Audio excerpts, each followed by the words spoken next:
xildhibaan ka tirsan baarlamaanka Puntland oo dhaliilay qaabka loo soo xulay wakiilada guddiga doorashooyinka ee gobolka Sool. xildhibaan Aadan Xaaji Xuseen oo kamid ah golaha wakiilada Puntland oo shir jiraayad ku qabtay xarunta baarlamaanka Puntland ee magaalada Garowe ayaa waxa uu si weyn u dhaliilay qaabka loo soo xulay wakiilada golaha doorashooyinka ee gobolka Sool iyo waliba qaabka ay ku yimaadeen.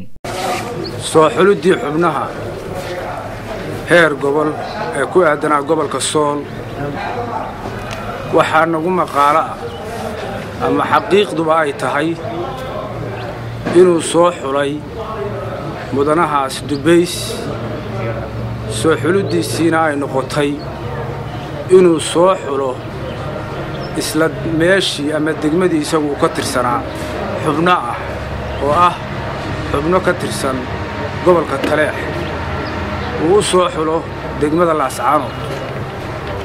taasina waxay noqotay waxaan meesha qaban dadka deegaankaas deegaana aysan marna ka suuro galeyn inay yeelaan.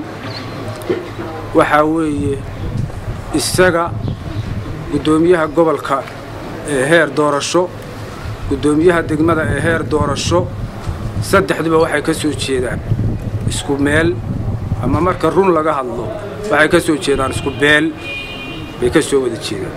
maanta Soomaali waa ognahay sida xaalkeedu yahay, waa ognahay Puntland inay dimuqraadiyad u dhaqaaqdo dadkii suuro geliyay baanu ka midnahay.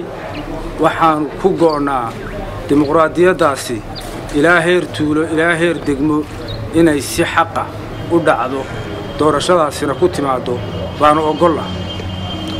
anoo ah mudane ka soo jeeda gobolka Sool degmadiisa Laascaanood dadka halkaa joogana wakiil uga ah, waxaan leeyahay qaabka guddida gobolka Sool loo soo xulay xaq ma aha, cadlina kuma fadhiyo, imtixaanna kuma iman. oo anigu ogahay gudoomiyaha guddida ee gobolka iyo ka degmada iyo ka guddi dhexe ku jira saddexduba waxay ka soo wada jeedaan hal beela, waliba jilib hoose sab kalaan hoose ka soo wada jeedaan. iyadoo ay iga tahay in wax la saxo oo aan wax xumaan, waxaan u tegey guddida dhexe ama guddida sare ee qaran ee doorashooyinka.